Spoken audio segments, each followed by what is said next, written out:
नमस्कार दोस्तों, मैं खुमेश कुमार साहू आप सभी का एक बार फिर से स्वागत करता हूं अपने इस YouTube चैनल पे।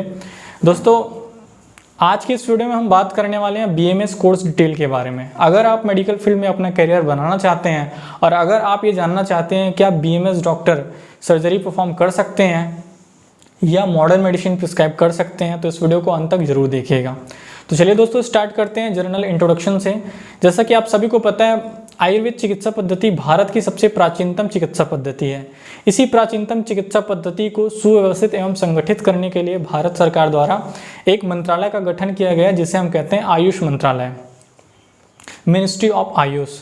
तो दोस्तों, मिनिस्ट्री ऑफ आयुष में, आयुष मिनिस्ट्री में एक विभाग होता है जिसे हम कहते हैं CCIM, central council of Indian medicine, भारतीय केंद्रीय चिकित्सा परिषद। भारतीय केंद्रीय चिकित्सा परिषद CCIM द्वारा हमें BMS की डिग्री प्रदान की जाती है।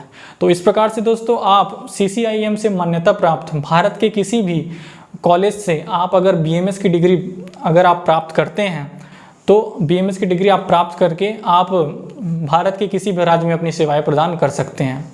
उसके बाद दोस्तों, अब बात करते हैं कोर्स ड्यूरेशन के बारे में। तो कितने साल का BMS का कोर्स होता है? तो देखिए, जो BMS का अंडर ग्रेजुएशन, जैसे BMS UG जिसे हम कहते हैं अंडर ग्रेजुएशन, स्नातक का जो ड्यूरेशन होता है वो 5.5 ईयर मतलब 5.5 साल का कोर्स होता है। इसमें से 4.5 साल आपका जो होता है एकेडमिक सेशन चलता है। उसके बाद 1 साल का जो होता है वो इंटर्नशिप होता है। ये इंटर्नशिप आप किसी भी मान्यता प्राप्त हॉस्पिटल से कर सकते हैं। इसके बाद दोस्तों, अगर आप मास्टर्स करना चाहें, अगर आप BMS में मास्टर्स करना चाहें, तो आप MD-MS मतलब मास्टर ऑफ सर्जरी एवं मास्टर ऑफ मेडिसिन ये कोर्स कर सकते हैं। इसका जो ड्यूरेशन होता है वो 3 साल का होता है। इस प्रकार अगर आप BMS में मास्टर डिग्री करना चाहें, एक आप विशेषज्ञ बनना चाहें, तो आपको 8.5 साल का समय देना पड़ेगा। दोस्तों, बात करते हैं BMS की फुल फॉर्म के बारे में। तो BMS का फुल फॉर्म होता है bachelor of Ayurvedic medicine and surgery. दोस्तों, यहाँ पे बात आता है बैचलर ऑफ आयुर्वेदिक मेडिसिन। तो यहाँ पे सवाल ये उठती है कि क्या BMS डॉक्टर सिर्फ आयुर्वेदिक मेडिसिन का ही इस्तेमाल करते हैं? तो दोस्तों, आप सभी को बता देना चाहूँ कि BMS doctor almost Ayurvedic medicine का इस्तेमाल करते हैं, लेकिन in case of emergency condition में हम मॉडर्न मेडिसिन या एलोपैथी मेडिसिन का भी इस्तेमाल कर सकते हैं। उसके बाद बात आती है सर्जरी की। तो सर्जरी को देखिए, हिंदी में कहा जाता है सर्जरी को शल्य चिकित्सा। और शल्य चिकित्सा का जो इतिहास है आयुर्वेद में बहुत ही प्राचीनतम रहा है, हजारों वर्ष पुराना रहा है। जैसे पहले राजा महाराजा युद्ध में चोटिल हुआ करते थे, उनको इंजरी हुआ करती थी, तो आयुर्वेद के जानकार द्वारा, आचार्यों द्वारा, वैद्य द्वारा उनका इलाज किया जाता था। जैसा कि आप सभी को पता है, जब भगवान शंकर जी ने दक्ष प्रजापति जी का सर धड़ से अलग किया था, तो उन शल्य चिकित्सा के द्वारा ही उनके धड़ पे बकरे का सिर लगाया गया था, जिससे वो पुनः जीवित हो उठे थे। तो इन प्रमाणों से यह सिद्ध होता है कि आयुर्वेद में शल्य चिकित्सा की जो पद्धति है वो बहुत ही प्राचीन है। और जैसे कि आयुर्वेद में चिकित्सकों में प्रमुख आचार्य सुश्रुत, जिन्हें शल्य चिकित्सा का जनक, फादर ऑफ सर्जरी कहा जाता है। और अगर मॉडर्न टाइम की अगर बात करें दोस्तों, तो मॉडर्न टाइम में होने वाली normal general surgery Ayurvedic doctor perform कर सकता है। साथ ही साथ आयुर्वेद डॉक्टर्स के लिए सबसे बड़ी खुशखबरी उस दिन आई जिस दिन भारत सरकार ने आयुर्वेदिक चिकित्सा पद्धति में पुनः संशोधन किया और 20 नवंबर 2020 को एक राजपत्र घोषित किया, जिसके अनुसार BMS के पश्चात अगर आप MS करते हैं, मास्टर ऑफ सर्जरी की कोर्स करते हैं, तो आप 58 प्रकार की सर्जरी परफॉर्म कर सकते हैं। इन 58 प्रकार की सर्जरी में आप हड्डियों की सर्जरी, आँख की सर्जरी, ट्यूमर की सर्जरी, ENT और दांत की सर्जरी, ENT मतलब आई, नोज एवं थ्रोट की सर्जरी, और साथ ही साथ आप दांत की भी सर्जरी परफॉर्म कर सकते हैं। इस प्रकार 58 मुख्य प्रकार की सर्जरी आप परफॉर्म कर सकते हैं। अब बात करते हैं दोस्तों BMS का एडमिशन प्रोसेस के बारे में एंड फीस स्ट्रक्चर के बारे में। तो एडमिशन प्रोसेस की अगर बात करें, तो अगर आपने +2 PCB में मतलब फिजिक्स, केमिस्ट्री, बायोलॉजी में मिनिमम 50% मार्क्स के साथ किया हो और आपकी आयु न्यूनतम 17 वर्ष की होनी चाहिए। तो आपकी आयु अगर 17 वर्ष की है और आपने PCB में अपना +2 किया हुआ है मिनिमम 50% मार्क्स के साथ, तो आप BMS के लिए होने वाले एंट्रेंस एग्ज़ाम के लिए, प्रवेश परीक्षा के लिए एलिजिबल हैं। पहले होता था, अलग अलग संस्थाएं अपना अपना इंट्रेंस एग्ज़ाम लेती थी, लेकिन अब सभी के लिए एक कॉमन इंट्रेंस एग्ज़ाम हो चुका है, जिसे हम नीट कहते हैं। पिछले कुछ वर्षों से नीट के द्वारा ही BMS में एडमिशन हो रहा है।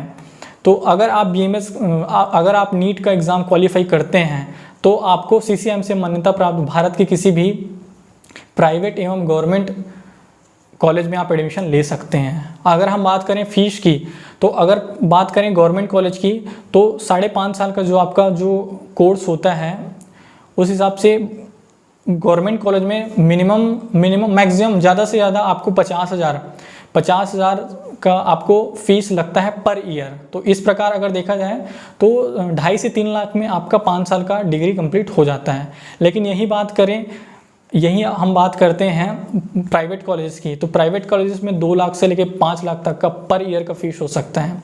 तो इस प्रकार से 15 से 25 लाख तक का आपका ये जो कोर्स ड्यूरेशन है, ये सारा कोर्स आपको प्राप्त हो सकता है प्राइवेट कॉलेज से। तो दोस्तों बात करते हैं BMS में कौन कौन सा सब्जेक्ट पढ़ाया जाता है। तो देखिए दोस्तों 5.5 साल का कोर्स ड्यूरेशन होता है और इन 5.5 साल में अलग अलग सब्जेक्ट्स होते हैं पर ईयर के हिसाब से। तो वैसे मेन सब्जेक्ट जो होता है एनाटॉमी, जिसे हम कहते हैं रचना शरीर। इस एनाटॉमी में जो होता है हमें 75% मॉडर्न पार्ट पढ़ाया जाता है एवं 25% आयुर्वेदिक पार्ट पढ़ाया जाता है। उसके साथ ही साथ होता है हमारा फिजियोलॉजी, जिसे हम कहते हैं क्रिया शरीर। इसमें जो होता है 50% मॉडर्न पार्ट होता है एंड 50% आयुर्वेदिक पार्ट होता है। इसी प्रकार पैथोलॉजी, जिसे हम कहते हैं रोग विज्ञान, फार्माकोलॉजी, जिसे हम कहते हैं द्रव्य गुण विज्ञान।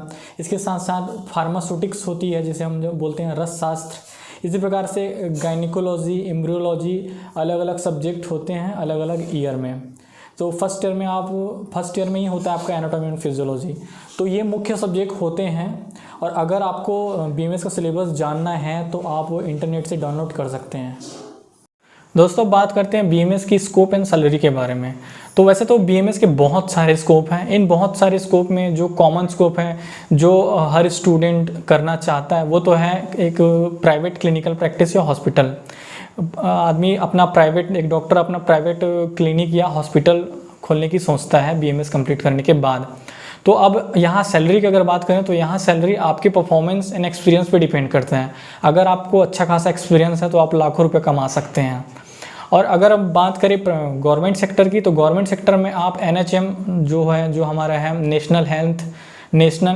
NRHM national rural health mission and NUHM national urban health mission के तहत आप as a medical officer join कर सकते हैं। साथ ही साथ आप जो प्राइमरी हेल्थ केयर सेंटर्स जो होते हैं PHC जिसे हम बोलते हैं, वहाँ एज अ मेडिकल ऑफिसर आप अपॉइंट हो सकते हैं।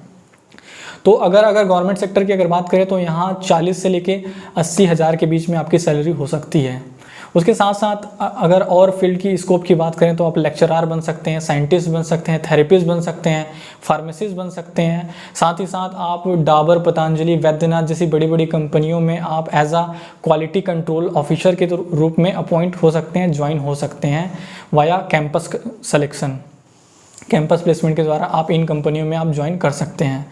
दोस्तों ये रहा हमारा BMS के बारे में सारा कोर्स डिटेल। अगर आपको ये वीडियो अच्छी लगी हो तो लाइक शेयर एंड सब्सक्राइब जरूर कीजिएगा। और हाँ, इस वीडियो को उन तक ज़रूर पहुंचाइएगा जो मेडिकल फील्ड में अपना करियर बनाना चाहते हैं, या उन पेरेंट्स तक ज़रूर पहुंचाइएगा जो अपना बच्चे को डॉक्टर बनाना चाहते हैं। तो धन्यवाद दोस्तों।